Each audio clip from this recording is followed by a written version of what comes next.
எந்த ஒரு வெற்றியும் அணுகுமுறையால் தான் சாத்தியமாகிறது என்பதை மறந்துவிடக்கூடாது. பொருளாதாரம் உள்ளவன் வெற்றி பெற்று விடுவான் என்பது அல்ல உண்மை. படைபலம் உள்ளவன் வெற்றி பெற்று விடுவான் என்பதும் உண்மை இல்லை. ஆதிக்கம் செய்கிறவன் வெற்றி பெற்று விடுவான் என்பதும் உண்மை இல்லை. வாய்ச்சவடால் பேசுகிறவன், பேச்சு திறமை உள்ளவன் வெற்றி பெற்று விடுவான் என்பதும் உண்மை இல்லை.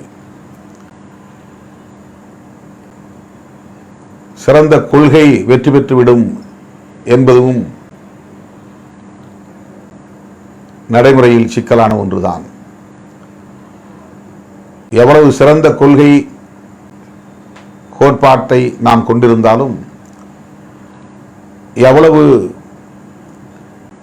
புத்திசாலித்தனமான அணுகுமுறைகளை நாம் கையாளுகிறோம் என்பதுதான் வெற்றிக்கு அடிப்படை.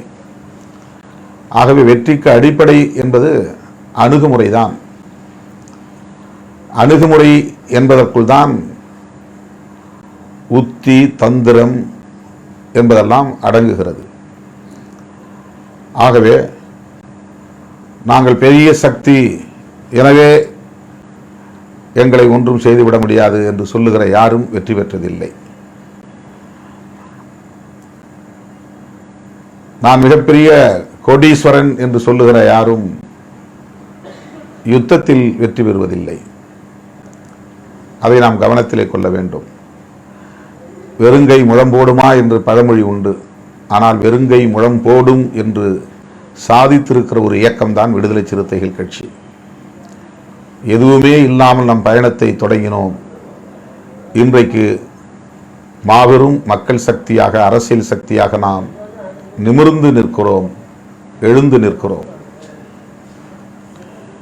இன்றைக்கும் நாம் பொருளாதாரத்தில்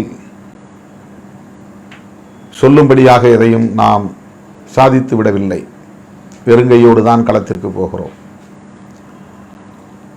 ஆனாலும் தவிர்க்க முடியாத ஒரு அரசியல் சக்தியாக தமிழக அரசியல் களத்தில் நாம் இன்றைக்கு களமாடுகிறோம் என்று சொன்னால், நாம் அவ்வப்போது கடைபிடித்து வருகிற